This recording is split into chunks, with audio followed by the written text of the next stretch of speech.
Welcome back, folks, to the First of the Worst podcast. I'm Brendan Murphy, And I'm Steve Arendis.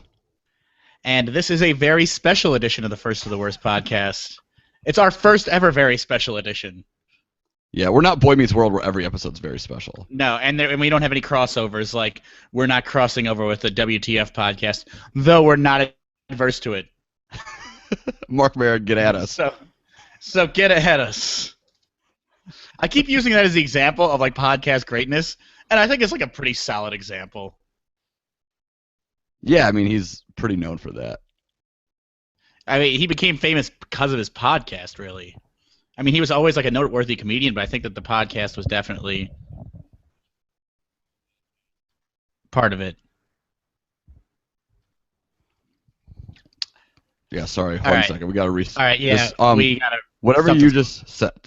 Did you hear what happened? I could hear my echo.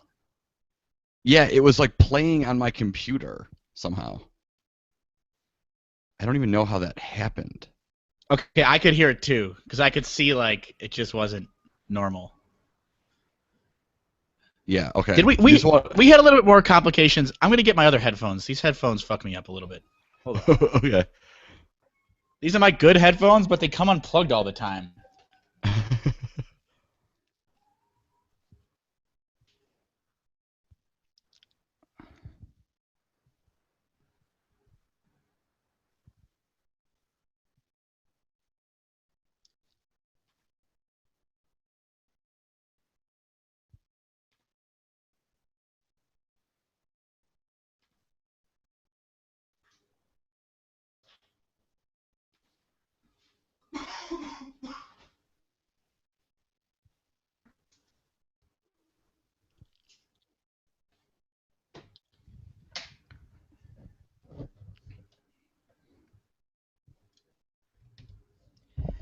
Okay. Actually, you know what happened? Because when I like restarted everything, like to get you back in, it was actually like the live stream was happening on my computer. So like when I went out of it and went back in, it was like playing it like a half second behind. Like how it would be. Oh yeah, if you were just watching us. Yeah, exactly. Like our legions of fans are. Yeah, so that's why. I just turned that off. I didn't realize that was happening. That was because of the weird. Like I could hear it though. You could hear it. It was really loud in my ears. I could just hear like a da da da da da da da da da. Because you could probably hear it like from my headphones or something. Okay. I don't even know. I just thought it was a weird echo. All right. Let's just redo it here. Night game, take 3. Hey, friends. Welcome back to the First of the Worst podcast. We are here on a special night for a special edition. I'm Brendan Murphy. And I'm Steve Arendis. And Steve, it is, I don't want to speak for you, but I think collectively it is a very special time of year. I don't know if it's the most wonderful time. To me, it kind of is. I mean, it's a great time of year. It's a great time of year. And that is because, I mean, we talked about yesterday on our regular podcast about St. Patrick's Day and how big a deal that is and how we're both fairly invested in that. And secondly, the NCAA tournament is something we kind of are definitely invested in. Financially and, well, not so much emotionally this year for either of us, I guess.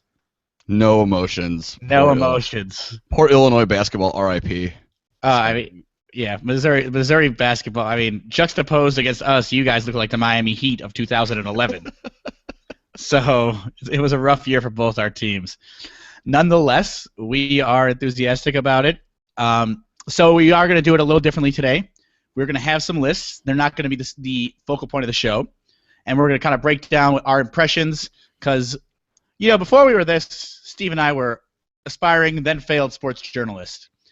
So we do love it, and I think that was how we first bonded as friends was, honestly, sports. So then we discovered we hated bad things, and we kind of took it from there.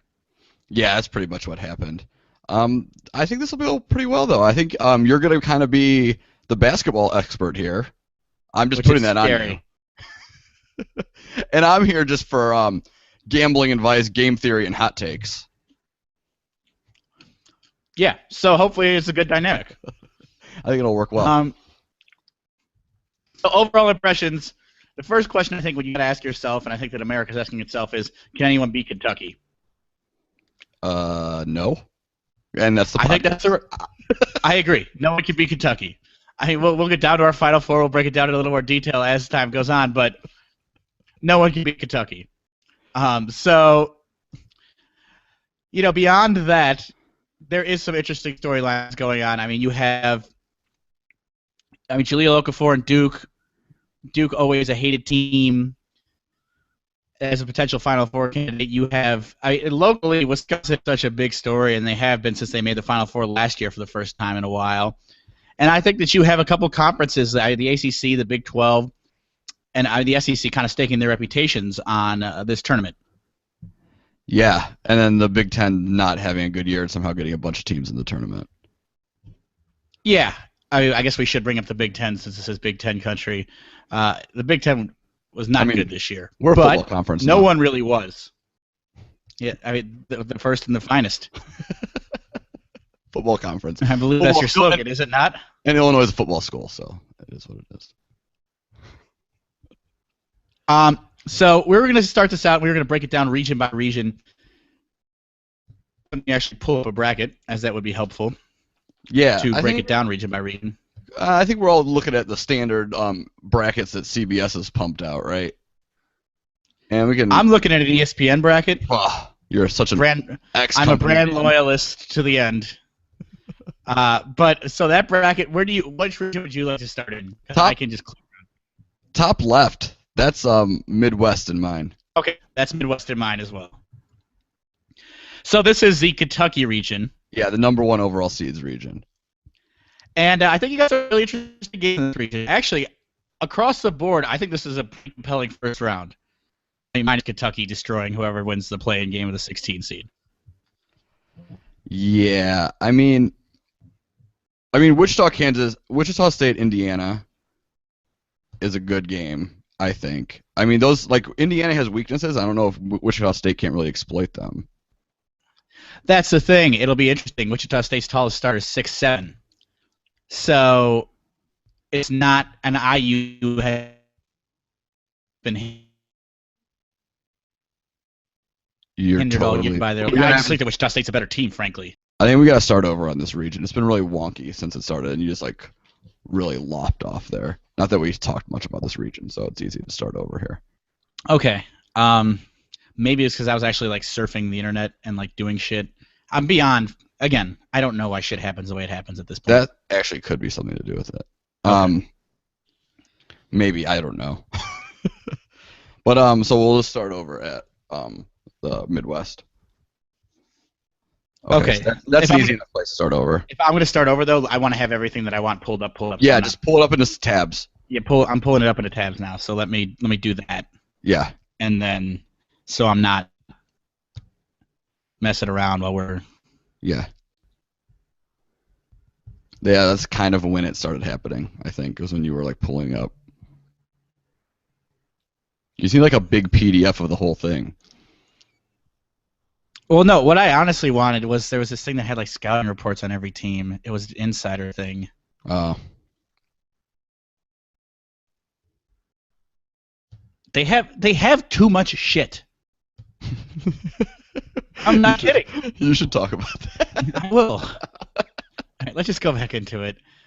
All right, Steve, so we are going to start with the Midwest region, which is the Kentucky region in the Kentucky tournament. Yep. Some pretty compelling first-round matchups here. I mean, one that stands out right off the bat is 7th-seeded Wichita State versus 10th-seeded Indiana. Indiana team with obviously a little bit of a local flavor. Yeah, they don't – and, Wichita State can't really exploit Indiana's weaknesses of not really having any big man play. Because they themselves are lacking on big man play. Yeah, for sure. So that, I mean, and that just in that whole corner of that bracket, so that's the bottom part of that, the Midwest bracket. Everybody's going to be rooting for Wichita State, though, because everybody wants to see the Wichita State-Kansas game in round 2. Absolutely. And, I mean, I think that it's a big brother, little brother mentality, although Wichita State's one of the best funded basketball programs in Division I. So it's not actually accurate. But, I mean, KU will not play Wichita State, which, as a KU fan, you could totally understand, but as a fan of everything else, that's annoying. So you want to see that. Yeah, it's totally understandable. I mean, yeah, just no. They have what's the upside of them playing Wichita State? They're supposed to beat them, and if they lose, they look like idiots. Yeah, so I see it, but I also just like fun. Oh, I mean, I agree. They should be And playing so, every year. so I like fun. So it's more fun if they play.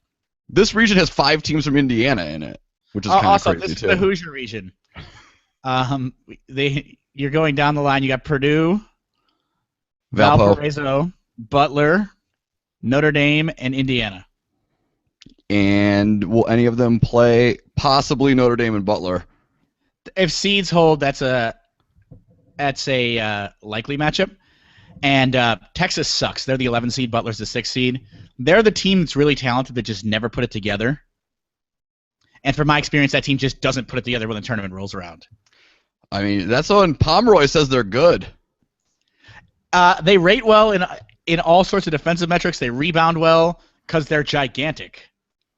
Yeah. Which, in this region, that would be a pretty significant advantage. They're just not good at basketball. That's never stopped me from picking a team in the tournament before. Who else we got up top there? So, who's going to be the roadkill that Kentucky just kills in the first round? Cincinnati. Speaking of game here, I think Cincinnati, but I'm also doing a little of your game theory here, where in our geography, Purdue is just going to be whoever it picks. Yeah, everybody's going to pick Purdue because it's a Big Ten team, so you just zig and pick Cincinnati. Yeah, especially if it's a toss-up. If you don't really know if it's a toss-up, pick whoever you think most people won't pick. Cincinnati is a little smaller than Purdue, but this is a cliche that you could say about Cincinnati for 20 years now. They are a very tough team. And so Purdue, on the other hand, never really impressed me. They just kind of waddled their way to 12 Big Ten wins. And I mean that literally. They have a rather rotund center anchoring things. And they're soft schedule. Yeah, so I mean, I'd like Cincinnati to come out there. And then I mean, obviously they will get Kentucky will demolish them. This next pod with West Virginia, Buffalo, Maryland, Valparaiso is an interesting pod. Yeah, I think Buffalo is interesting. One of the fastest teams in the tournament, coached by Bobby Hurley, who's on the short list at DePaul. And West Virginia is a team that won a lot of games at home this year. Lacks for that big road win. That's kind of what Maryland is like too. They won a lot of games at home too, and didn't really do well on the road. Well, I mean, for as good as they were, almost all their losses. I think all their losses were road losses. I'm just making that up. We are statisticians and precisionists here. I'm drinking a beer and eating a cracker while I do our podcast. That's great. The same thing though. I'm hard on Maryland because Illinois beat them, and if Illinois beat you, I'm assuming you're not good at basketball. Well, I mean, they have the best player of this whole 4-team conglomerate. There's no doubting that. For sure. Melo Tremble. Melo Tremble. Great name. Yeah, great name. From Baltimore. Sounds like a character on The Wire. And is Maryland's best player. You got to love that. Yeah. The thing is, Valpo's also, like, they're not a typical mid-major. They would go like 6'7", 6'8", 6'9" up front. That's not common amongst the mid-majors. No, and I gotta hope they do well, look good, because Illinois is going to be hiring Bryce Drew next year as their head coach. If I have anything to say about it, and their assistant coach Roger Powell's coming with. Wait, he's really an assistant at Valpo? Yeah. Oh, that's awesome. I'm just setting in the pipeline now. I don't know who I have to contact about this. Wait, wasn't he a reverend? Yeah, the Rev. Okay, so that didn't work out for him as a career, but. Askanine's second life in basketball. Worked out. But yeah, that'll be interesting. That whole situation is interesting. And then moving down the bracket to the Butler, Texas, Notre Dame, Northeastern quadrant, if you will. We kind of talked about Texas. I think they're terrible, so I'm going to go with Butler there. I guess Notre Dame's a team we need to talk about. Notre Dame, we actually talked about this off the air. Winning your conference tournament has them overrated now, right? Would that be accurate? Yeah, I mean, they look. I mean, the problem is I only saw them play in the conference tournament, really, which they look great. They were the first team to beat Duke this year, I believe. I mean, Notre Dame is a solid team. They have, across the board, pretty good size. They have one of the better guards in the country in Jermaine Grant. Yeah. They just don't put a lot of fear in me. Because their jerseys are so ugly. Like Yeah, mustard color. and you know, I mean, they don't rebound particularly well, which is something that matters a lot in basketball as well. Yeah, it's pretty important. So let's say things hold out. Would you Kansas Wichita State? Like, do you think Wichita State has a real shot there? Absolutely, strength. So the reason I think that is because it's strength against weakness on both sides. Mm-hmm. Kansas's guards aren't their strength; they are very big, and Perry Ellis is going to be a major problem for Wichita State. But Perry Ellis is kind of walking wounded into the tournament, and Wichita State is two of the better guards in the country. Yeah, it's tough. I mean, I want to see that game. I think everybody wants to see that game. And then, how do you think Notre Dame would fare against either of those teams? I mean, obviously, I think Notre Dame would want to play Wichita State. Yeah, based on what I described, Notre Dame's not the greatest rebounding team, neither is Wichita State. But the thing is, you can make a very compelling case that the best player in the bottom of the half of this bracket is Fred VanVleet, Wichita State's point guard. Yeah. And that's scary for any of these teams. Yeah, he's real good. And Ron Baker is one of the great shooters. I mean, this is a very good very good 7 seed. They lost some games in a mid-major conference. They lost some non-cons. They deserve to be seated where they are, but they're not a fun 7 seed for anyone that's going up against them. That's a tough little like half of that bracket with Notre Dame, Wichita State, and Kansas. It's like those are 3 serious teams. I don't really take Notre Dame that seriously. They're always ranked pretty high, and they always kind of blow it. So you think it all comes down to Kansas, Wichita State? I do. I mean, for second place in the Midwest, for the second place game, I'm going with Wichita State, Kansas as the big one. And I think Wichita State's. I mean, I took them. I don't think that might be like more of a hedge than what I believe is actually going to happen. But this hasn't been one of Bill Self's better Kansas teams. Guys who are supposed to come in and make a real impact. Cliff Alexander 7-5. You know, and Kelly Oubre 9-5. Kelly Oubre has been really good in the last 10 or so games, and that could be the kind of thing that propels Kansas to not the Final Four because they have to play Kentucky, but to the Elite Eight. Is Cliff Alexander even playing? He didn't play last weekend, I believe. So he got some weird eligibility stuff. I don't think he's going to end up playing. He's a cheater. Bill Self is a dirty, rotten cheater. We both hate him. Are all dirty, rotten cheaters. So that is just true. There's no reason to waste any more breath on that. So I have UK and Wichita State in my Elite Eight. Where'd you come down? I don't believe in Wichita State. I'm such a sports Republican. You absolutely are. Ironically, the Koch brothers are affiliated with Wichita State. So if you were a real life Republican, you would like Wichita State. I just think Kansas is gonna win, and then they're gonna get their chance to somehow redeem themselves against Kentucky and not lose by 100. I guess redemption for them will be losing by 10.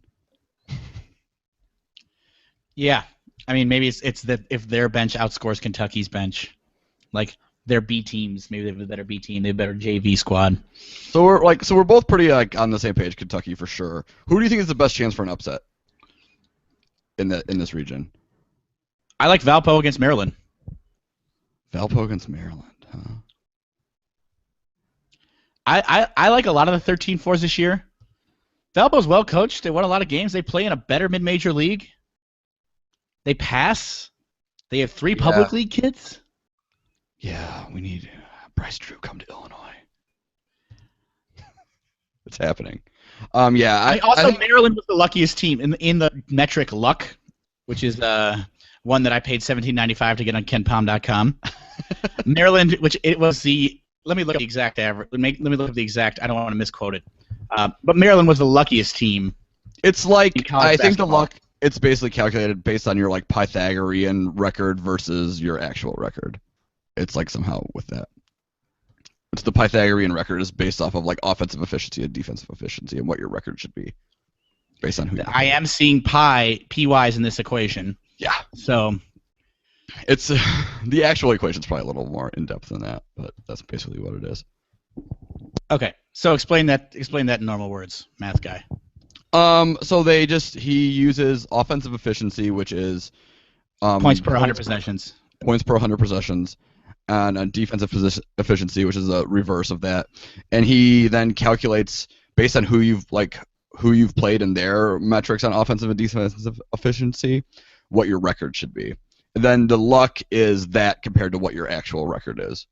So Maryland is the luckiest team in the tournament, is what I was. So he thinks they should have had a worse record than they did.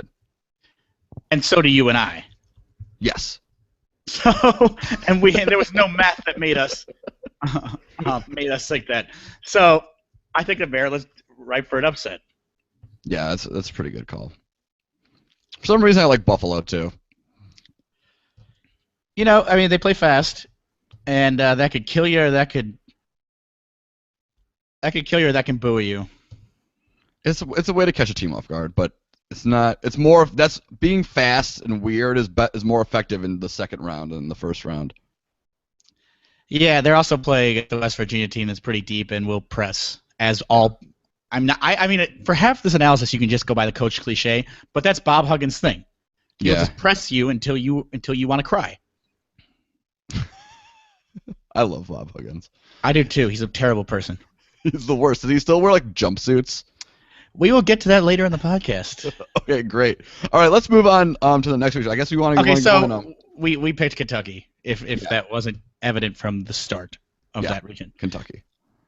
You want to go clockwise? Which would move us to... No, let's go with who would play Kentucky in the next round. I think that makes sense. To the West region, which is the Wisconsin #1 seed region. It is. I mean, we assume that Wisconsin will handle Coastal Carolina, although, if I recall, they tend to make these early round games closer than they should. Well, it's because they play slow, man. At least Absolutely. That's what I think. No, I mean, it does. I mean, it's if your margin for error is larger if you score fewer points. Yeah, I mean, I honestly think they're the second best team in the tournament. But I think because of how slow they play, there's a decent chance to get picked off by somebody. It scares me. Like, you just don't give yourself...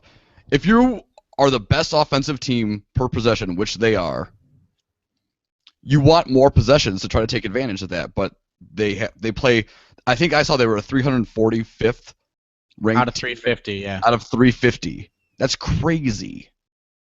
You've never heard of the teams below them, probably. No, they probably don't have scholarships. But like, they're awesome. All right, they have three NBA players. That's more than most teams. That's 1/3 of what Kentucky has, but. Did you just put Nigel Hayes in the NBA? Nigel Hayes is going to play in the NBA, man. I like Nigel Hayes. He's a little small. He's only a sophomore, though. Yeah. He'll probably play in the NBA, you're right. He totally have a Draymond Green type career. These next 2 years. Yeah, I mean, he's good. I like him. And you got Oregon State. Oklahoma State. Oklahoma State, pardon me. No Holy War. No Holy War. Not Holy War. That would actually not even be possible. The Civil War is Oregon State. I jumped ahead because I wanted to make a little nugget about Oklahoma State. LeBron Nash is the only 2010 McDonald's All-American still in college. One of the better seniors. I would assume he's good by now.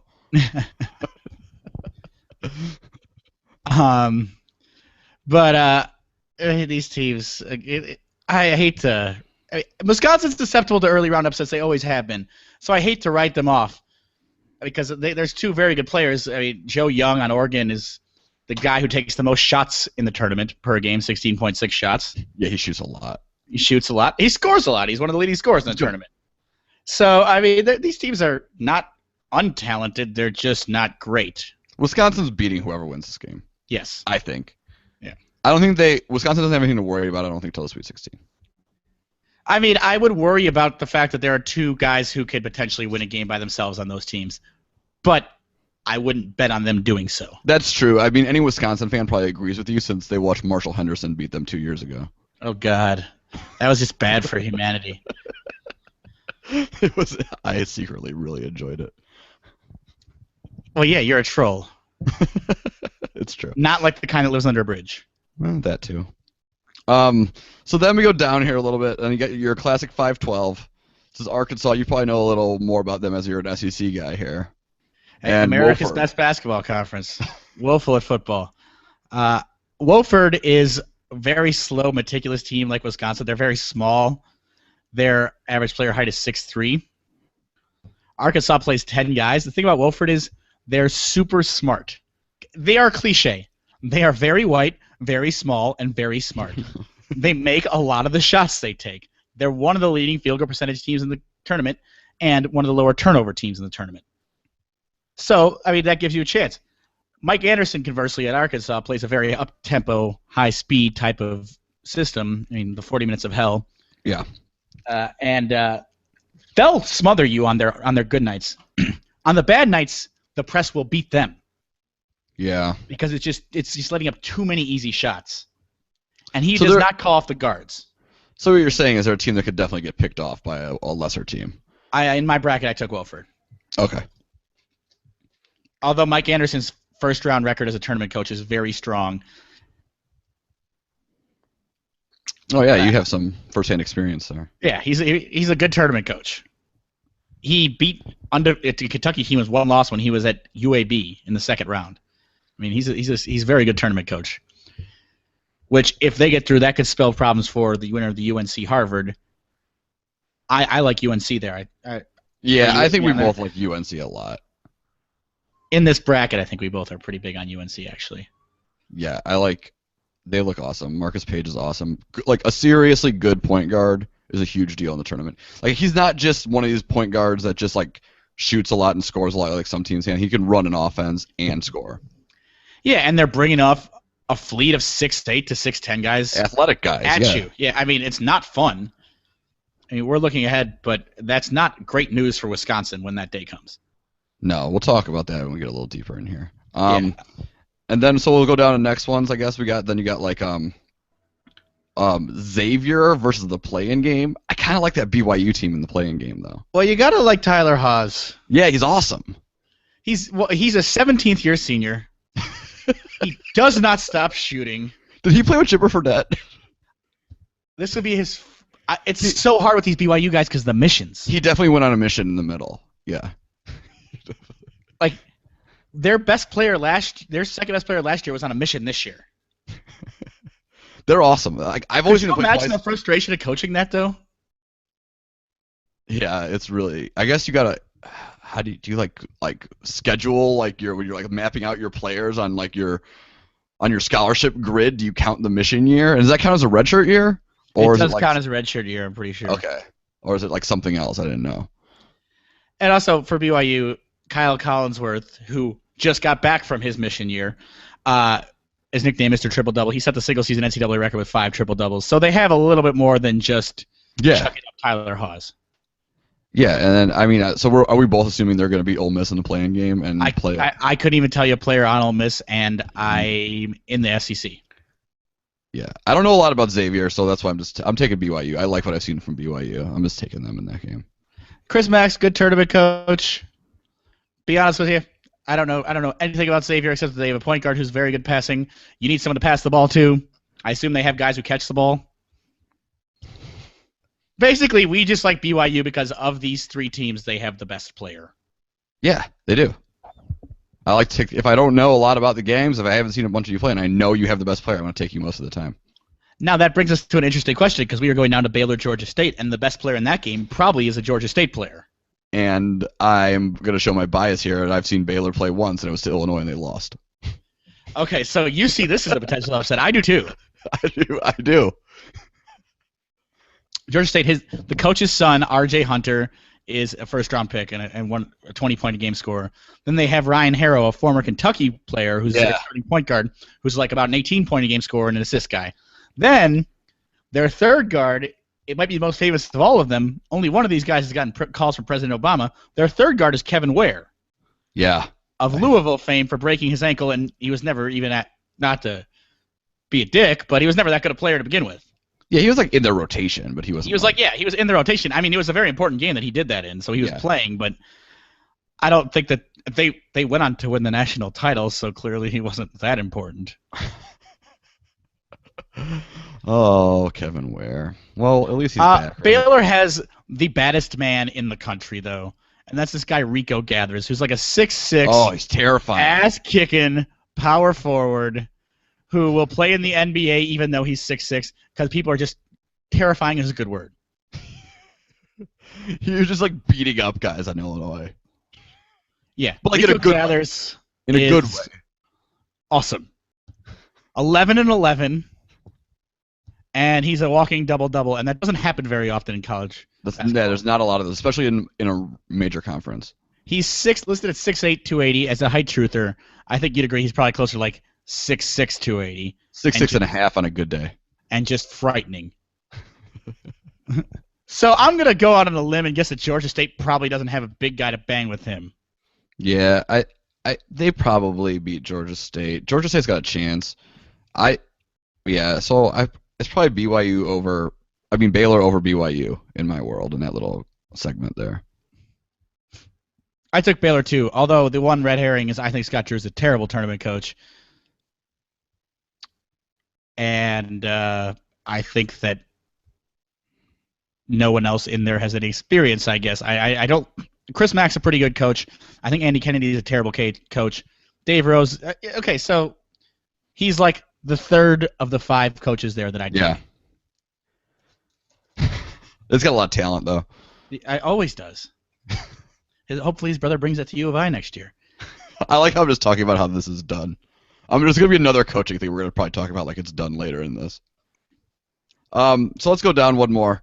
So then we got the VCU Ohio State, which I actually think is a fun game. Oh, VCU's if Arkansas isn't, VCU's the most up-tempo team in the field. And Ohio State North Carolina is like 10th in tempo. Okay. There's a few of them in this bracket. VCU plays very fast. They're down their best player, and they have been for about a month, Breonte Weber. So that's not great news for them. Ohio State, to me, was just an underwhelming team throughout. Well, they had the best player. Got the best player. They had the best player in a lot of matchups. And probably all of them. He might be the best. He might be the best player in the country. I mean, he's the best guard in the country. At least in terms of pro potential, he certainly is. And we're talking about D'Angelo Russell. Ohio State, I kind of want to apply the Texas logic. They just never impressed this year. And when you never get it together, at some point it just falls apart. Yeah. What do you think the Havoc defense is going to do to them, or do you think they'll be able to handle that? That's the thing I think plays into them because they have Shannon Scott in addition to Russell, so they have two pretty strong ball handlers and distributors. I think Shaka Smart is smart enough to call off the dogs if need be. So that could be what's going to happen. This will be more of a game that Ohio State wants to play, but I still think that Virginia Commonwealth can play it. So who do you got in this game? I took VCU more as a vote against Ohio State than a vote for them. I think we got one crazy D'Angelo Russell game in this tournament, so it's probably got to be this game. I hope so. I'm not that I'm rooting for Ohio State or anything, but I like the best players to play deep. Yeah, so I'm picking Ohio State in this one. Okay. And then we got Arizona taking on Mike Davis's Texas Southern squad. I mean, whatever. Arizona. So then Arizona, you got Arizona over VCU? Arizona over VCU. Arizona over what? Baylor probably? I took Baylor, but underwhelmed. I think that's a pretty crappy pod. I think Arizona's awesome. Oh, I'm talking about the Xavier. Oh yeah, Baylor, Georgia State. But do you have Arizona over Baylor? I have Baylor. No. I have Arizona going to the Elite Eight. Pardon me. Yeah. Okay, so then we'll go up more. UNC versus either Arkansas or Wofford. Do you think Wofford could pull an upset? I took Wofford. So I'm assuming you're putting UNC then. I did take UNC to the Sweet 16. Yeah. Do you think if it's UNC Arkansas, what do you think about that matchup? I think that UNC is two very skilled ball handlers, and not a problem. I think they'll out athlete Arkansas, which is what Arkansas tries to do to you. Yeah. So then this is the game I want to talk about more than any other game in this one, and that's UNC Wisconsin. It's the most exciting potential Sweet 16 matchup. Yeah. It's one of the fastest teams in the country, tempo-wise, versus one of the slowest. Wisconsin's gonna have the practice time though before that game. It's not gonna be like the 1 day rest and can't get ready for it. Yeah, they're gonna have this game will be on either a Thursday or a Friday, and they're gonna have the entire week to prep for it. Yeah, it's not like the Friday and then you play Sunday and they can't really practice it. No, that matters too. I think I would, if I was just picking not based on the theory of winning my bracket, I would take Wisconsin. Yeah. But I think North Carolina's a pretty solid upset bet. I mean, in the bracket, I took UNC. I think that if this game's played 10 times, Wisconsin wins 7 of them. But I guess I'm just banking on one of those 3. Yeah, I mean, so this is probably what I'm going to do. I'm in a pool run by Wisconsin fans, with mostly Wisconsin fans in it. I'm probably definitely taking UNC in that game, in that pool. Because everybody's going to take Wisconsin. But that doesn't necessarily mean that's what you believe will happen. No, I think if I'm just picking that game, I'm picking Wisconsin because Frank Kaminsky. I mean, he's the National Player of the Year. I don't care who wins it, actually. He's the best player. Right? Do you agree with that? Yeah, I mean, and your logic is foolproof to the point that I stole it for the college basketball preview I wrote. So why don't you lay it out for us? So basically, Kaminsky and Okafor have the same stats, right? And those are that's the argument. Duke's Jahlil Okafor. Sorry.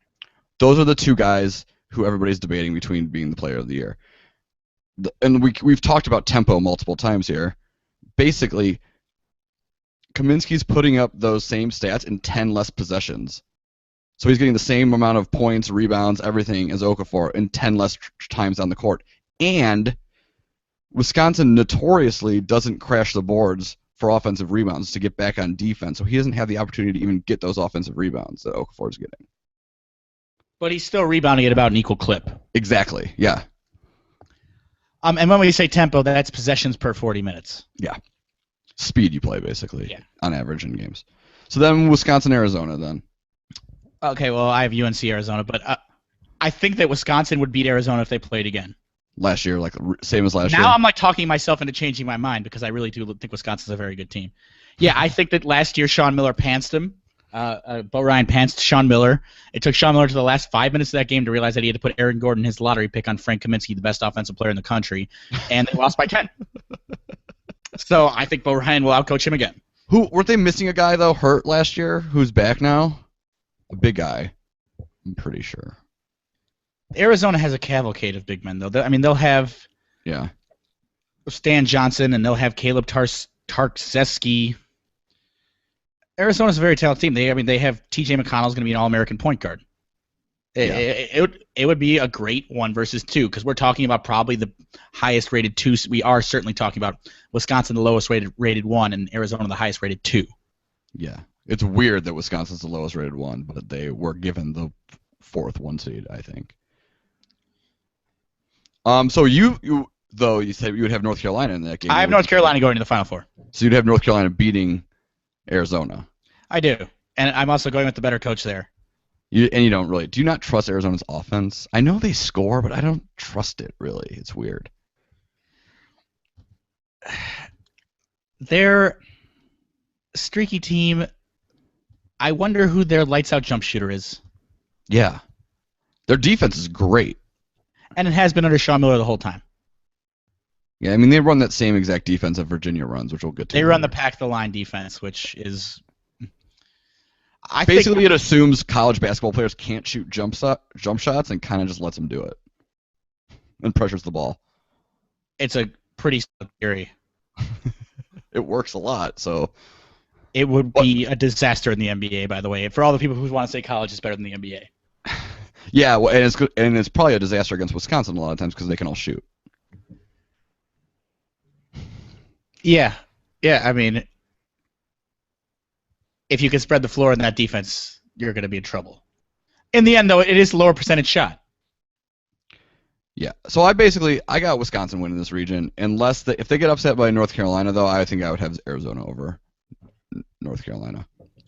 I took UNC. They might be a year away. I think this UNC team can be awesome next year. If Page comes back, they're a problem for everybody. I think they can get to the Final Four this year. They could. If things break right, they definitely could. All right, so we're at the halfway point. Halftime. All right, so we're going to kick it back to Terry Bradshaw for some incoherent highlights. Fox. Or we're going to do our list. Okay, we'll do our list. I'll go first. As you guys have figured out through listening to this, I'm an Illinois fan, and in the spirit of first of the worst of a category of bad things, I'm going to list off the 10 best players on the Illinois basketball team. All right, here we go.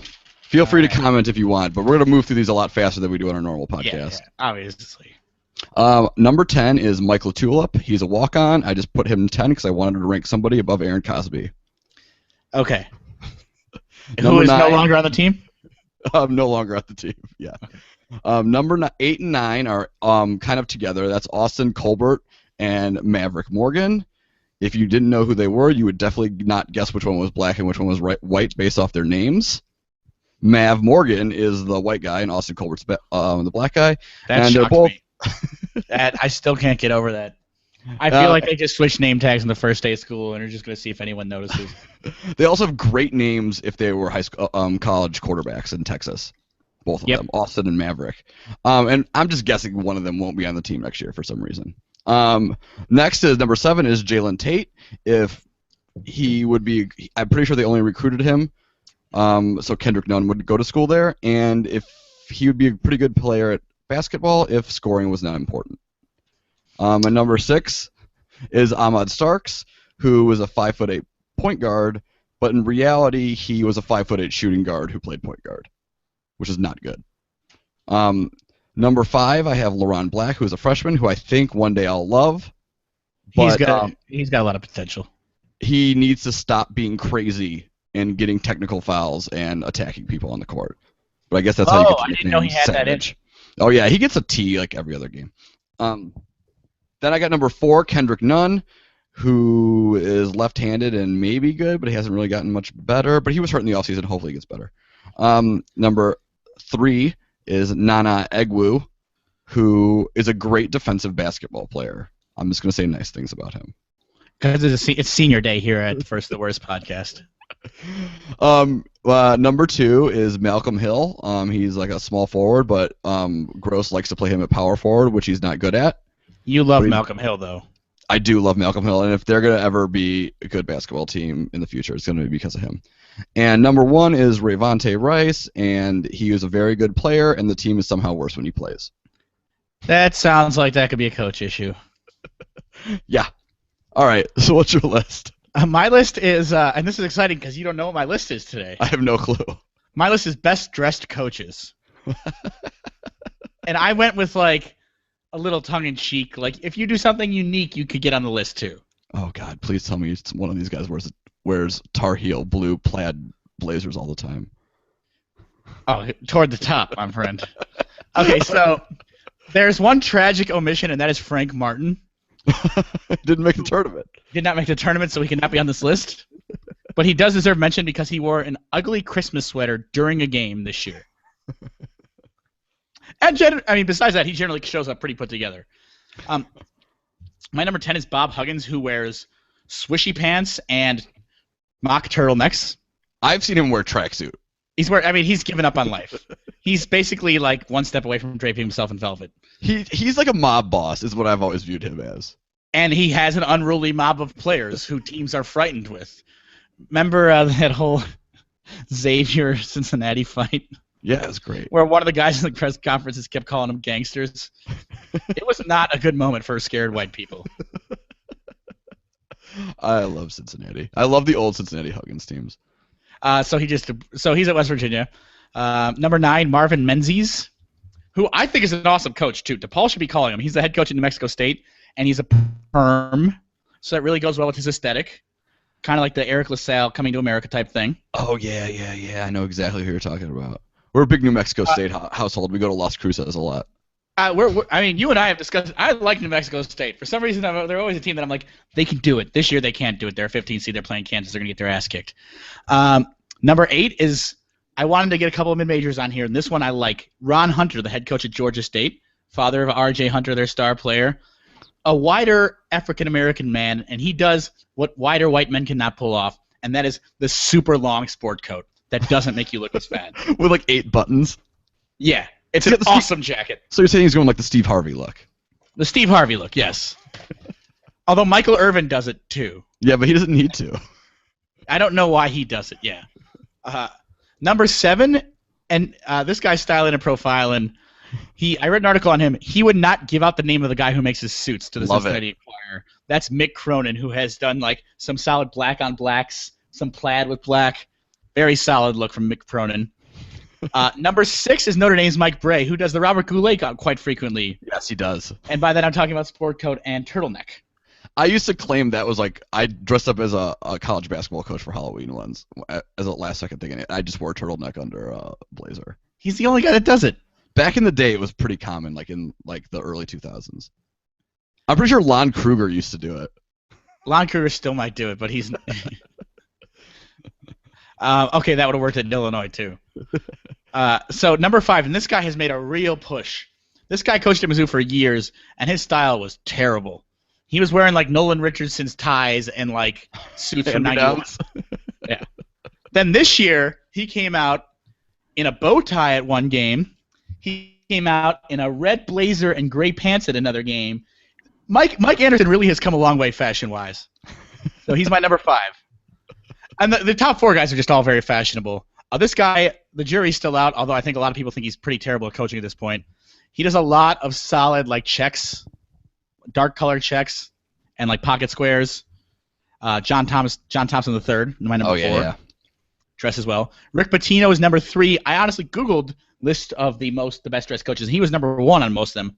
Hasn't he worn a white suit? The white linen suit has to be why. Yeah. Number 2 is you alluded to him earlier, Roy Williams. Roy's a sharp dresser. He really is. Roy looks good. He looks good passing out on the court. How many different like size checks? Like there's so many, like it's always like Carolina blue and something checked, but like different size check blazers is he wearing? He has to have like 20 of them. And he will do like a weird like a weird linen blue blazer, but pull it off. Yeah. And number 1, and this is ridiculous if he's not number 1. He's like the best looking college basketball coach, the best dressed college basketball coach. He wants to sell you soap.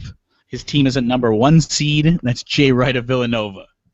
Yeah, he's a beautiful man. He's a beautiful man. I mean, yeah, he got the Dove commercials out of nowhere a couple years ago. And Villanova's been bad last few years. Good investment by Dove. Yeah, they really did buy low on him. I'm sure they got him for cheaper than Calipari was coming. Calipari's too dirty to sell you soap. That would be actually a good pitch. After a day of hard cheating, buy my soap.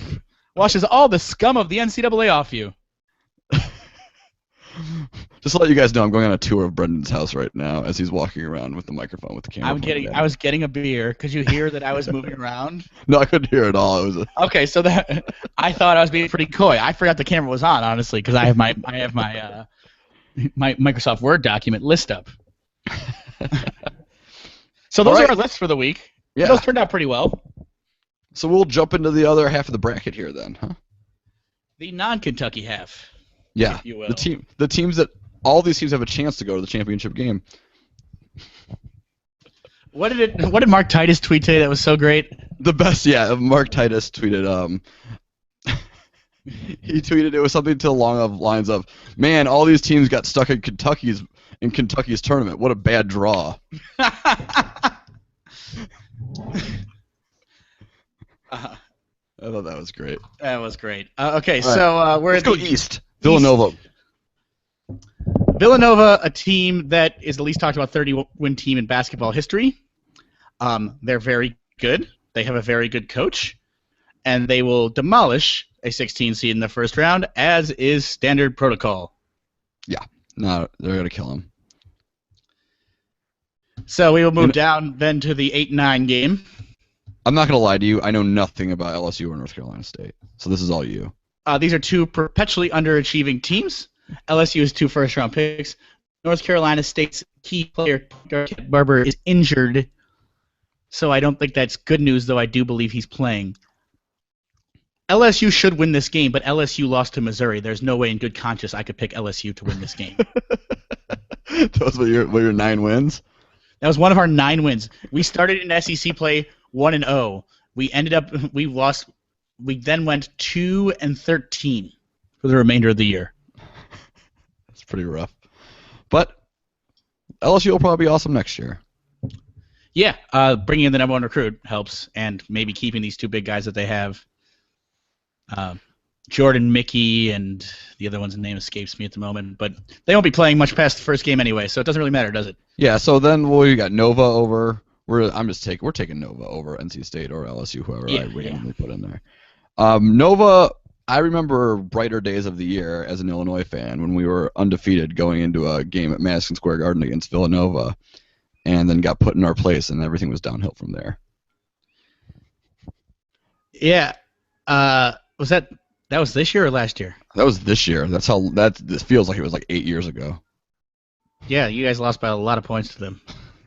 It wasn't good. I thought did that happen 2 years ago too? Or am I just making things up now? You're making things up. Okay. And then we're going down to the next quadrant of the bracket, or pod as they like to call them. Yeah, we got Northern Iowa and Wyoming. So what do you know about this Northern Iowa team? I know that they are good. I saw them come from behind against Illinois State. They kind of are like mid-major Wisconsin. Their center, Seth Tuttle, is the best offensive player in the country per Ken Palm's offensive rating. Like, he's kind of like the Frank Kaminsky of the team, right? They kind of play that same type of basketball, which is a compliment. Yeah, I mean, it has to be. If you look at what Wisconsin's become. So I think I don't know anything about Wyoming. Do you? I know they have a hideous basketball court. They have a good coach in Larry Shyatt, and they have Larry Nance Jr., but they're going to lose. They won their conference tournament. I mean, so they won the Mountain West. They've been a pretty good team. Okay. But yeah, I'm taking Northern Iowa. Sorry. Yeah, we'll take Northern Iowa. Then we'll go down. I'm a little more interested in this game. Because you are excited about anteaters as a mascot? I'm just into Mamadou Ndiaye and any guy named Mamadou Ndiaye who apparently has been playing college basketball for 30 years because they keep coming. It's like John Smith over there. And he's 7'5", which I'm just always into the weird, abnormally large college basketball player. Simbular's not around this year, so I have to hook onto a new guy. Yeah, but Marvin Menzies, great coach, got New Mexico State to the tournament without Simbular. Or his brother, I believe. Yeah, he had them both. I don't know anything else about UC Irvine except that Mamadou Ndiaye is 7'5" and can just block a lot of shots. And he looks like he should be better than he is, but he doesn't really. Improved offensive player. Yeah. As they beat a pretty good team in UCSB, I believe. Yeah. And they had the leading rebound in the country to get there. Yeah. So the big Anteaters Banana Slugs matchup. He's not a bad offensive player anymore, though I don't think he's a good one. And I do. It's funny because the Allen Williams kid who he just faced up against probably compares pretty similarly to Louisville's inside player in Montrezl Harrell. Yeah. Who is, sadly, when I looked him up for my NBA scouting, is only 6'6". But he's awesome. He's a beast. On the boards everywhere. Yeah, I mean, he's a great college player, and if you're taking it to the late first round, I'd take my chances that he can be a rotation player in the NBA. Get rebounds. He'll get rebounds for sure. But, I mean, while it's an intriguing matchup because of the height, I think... It's Louisville. It's Louisville. They are, been to, I think, 2 or 3 straight Final Fours. Louisville's a very strong team. Okay, so then what do we think about Louisville, Northern Iowa? That's an interesting clash of styles. I think that Louisville is a team that never really reached their potential this year, and I think Northern Iowa is one that exceeded it. Louisville also still, how have they fared since they lost their point guard, right, for certain reasons? Chris Jones for being a piece of shit. Yeah, basically. They have fared not terribly. I'm trying to look at a schedule here.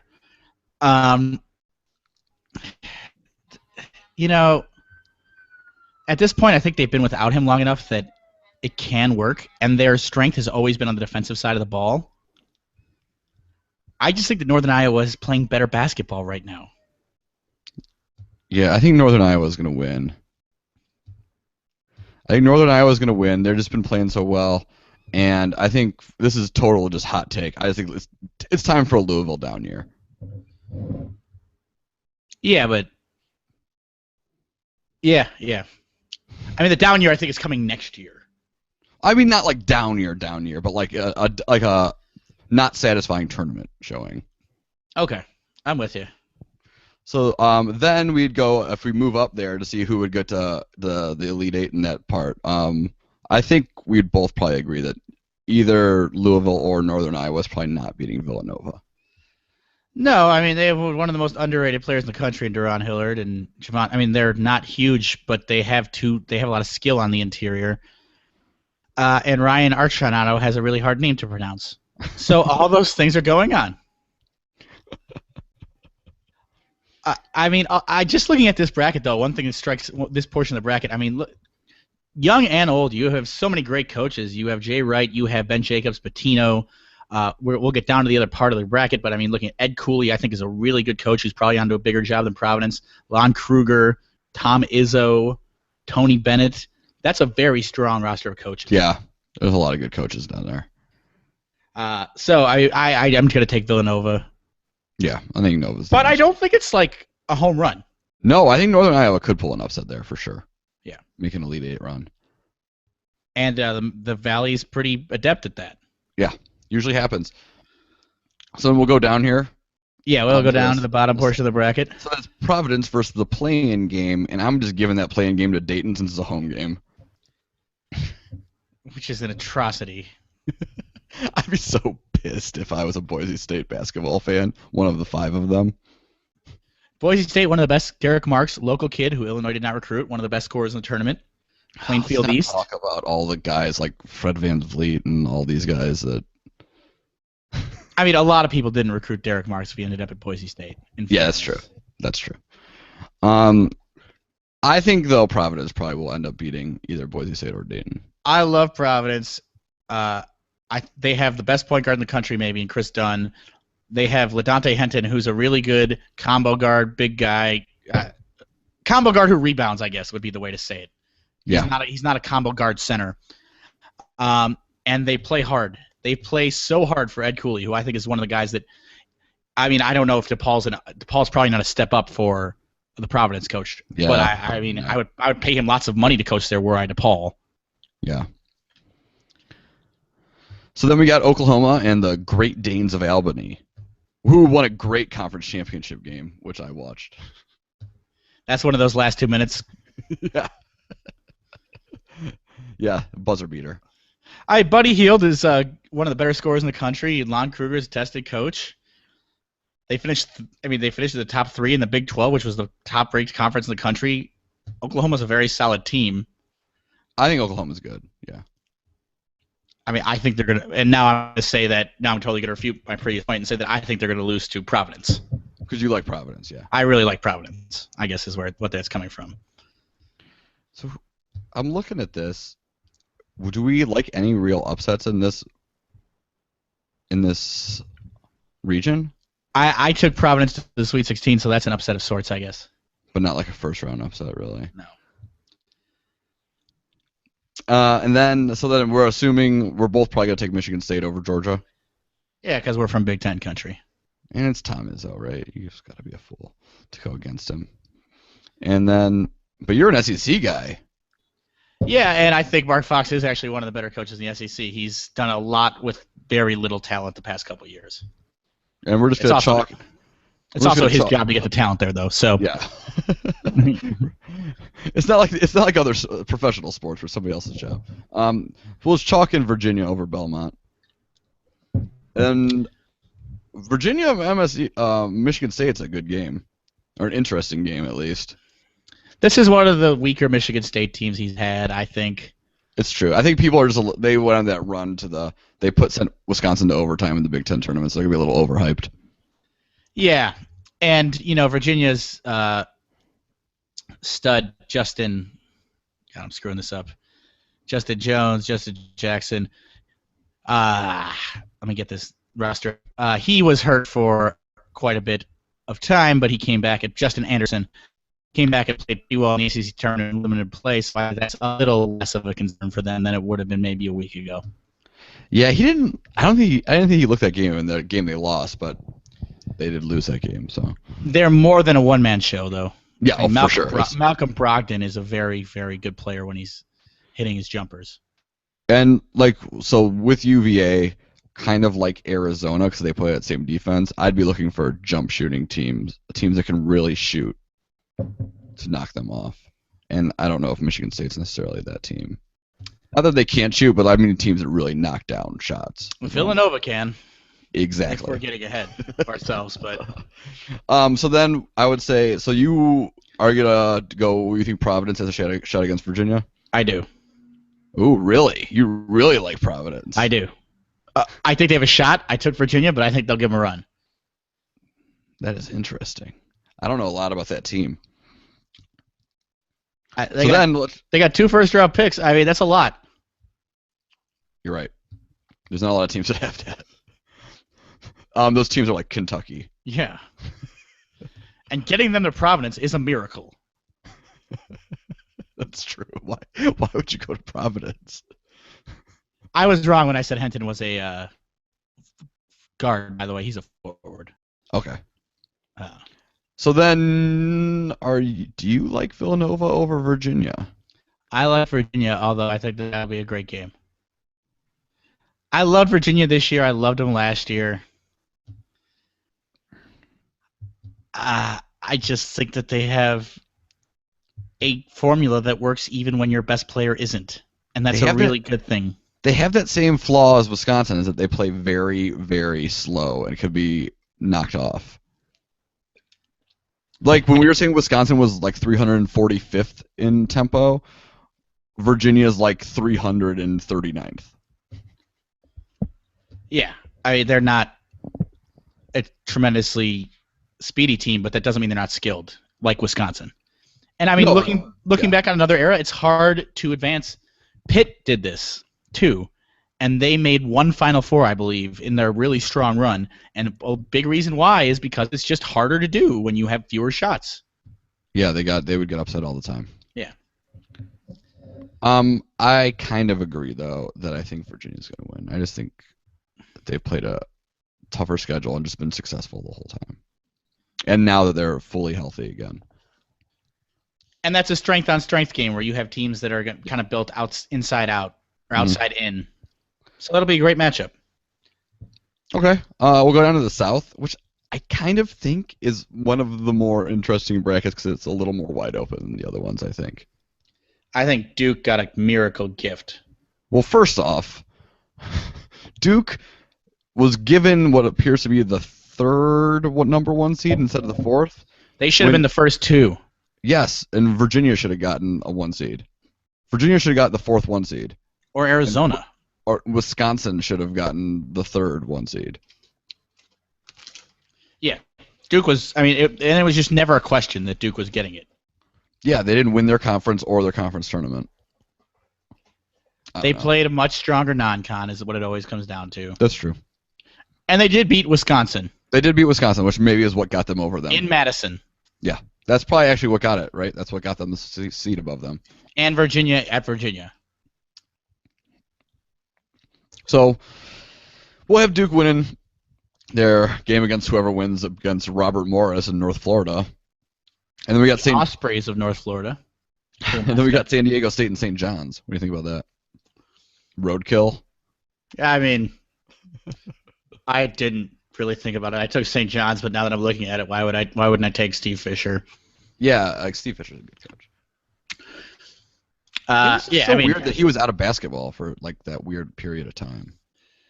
He was like affiliated with cheating, but never accused of it. Yeah, exactly. I guess that's what it was, right? Yeah. So then we'll put Duke over whoever wins that game because who really cares who wins that game? I would pick San Diego State for no apparent reason, but that's who I would pick. But Duke beating San And then Diego I think State. we have some really intriguing upset possibilities. Utah limping into the tournament. Also plays very slow. They're the 3rd team that plays super slow in this tournament. Okay. And Stephen F. Austin is a team that last year beat Duke and returns a lot of that roster. They're a 12 seed. They're not going to be scared. No, and they have one of the up-and-coming coaches in Brad Underwood on their roster. So I think this is going to be great. These two games, and I'd also like to include Georgetown and Eastern Washington, which is on the other side of that bracket, as an intriguing game as well. Stephen Austin forces a ton of turnovers. Utah has a very strong guard presence. I just kind of feel like this has upset on it, written on it. I like it.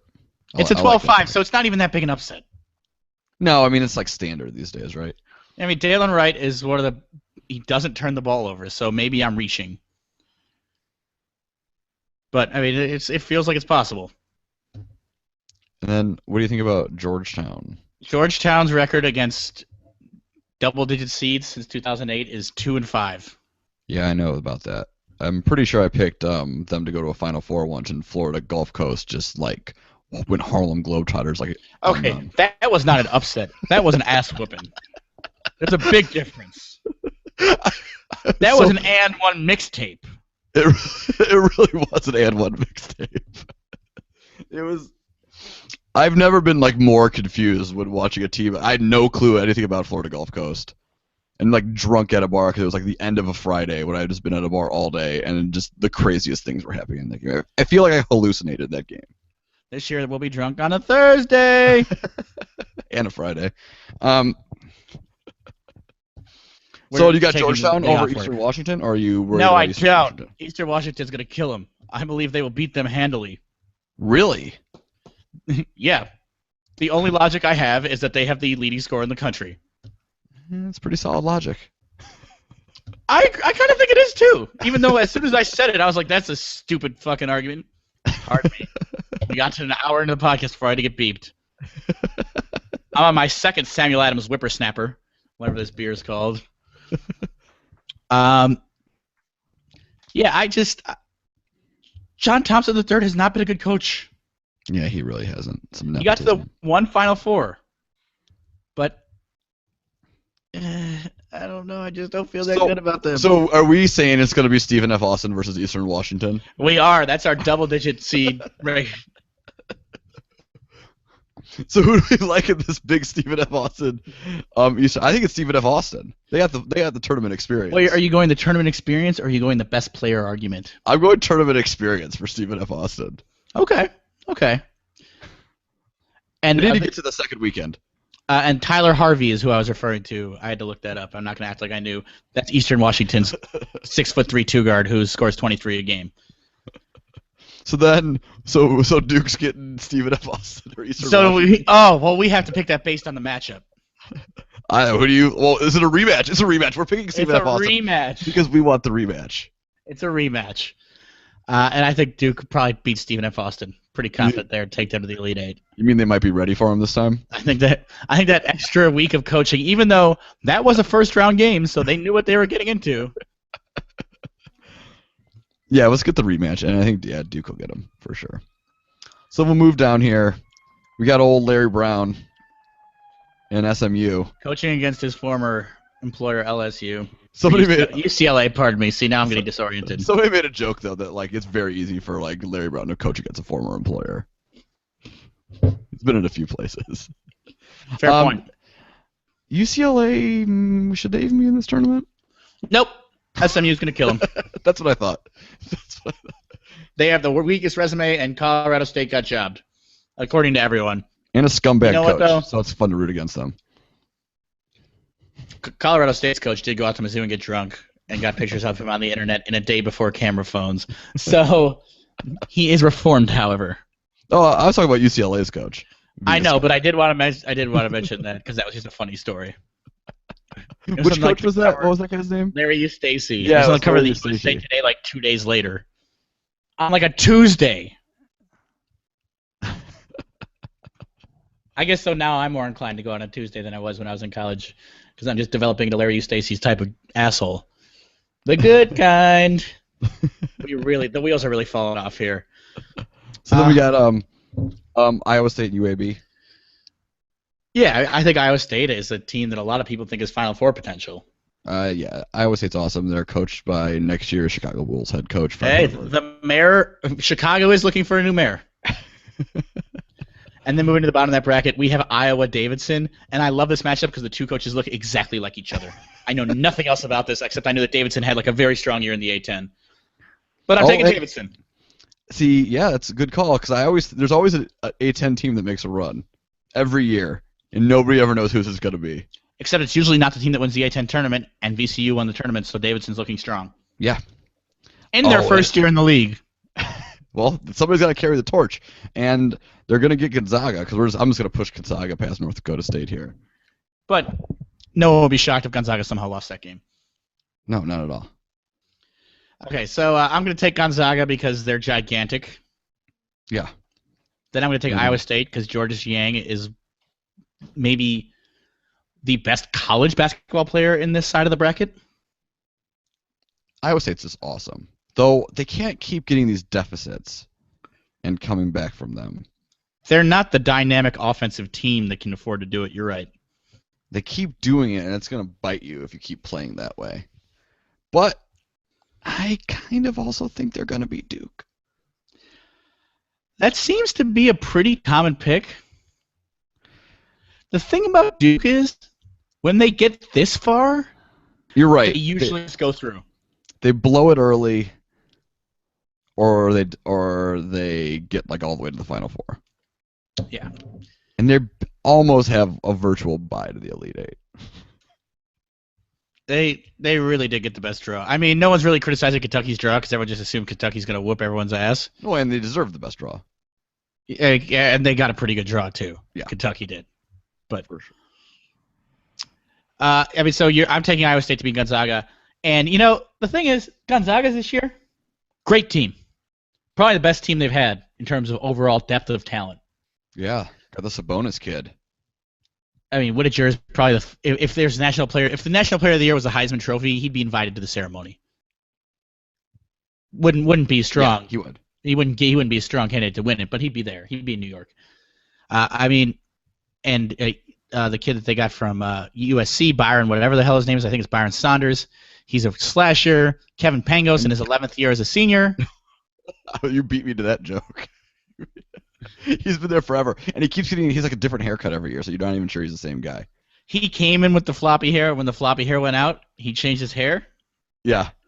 Sometimes he has a goatee. Like, he's all over the place. Byron Wesley, pardon me, was the guy to whom I was referring. But their history of losing just every year should be an independent variable. It should not have any relation to the previous year. And I think you can carry it back a year, maybe. But it's impossible not to have that thought process that I just laid out for you, right? Yeah, like this Gonzaga team has zero to do with a Gonzaga team from 5 years ago. But it sticks with you. It does. It sticks with you, but I mean, part of it is that they build up like their seed based off playing not really anybody every year. Yeah, they played.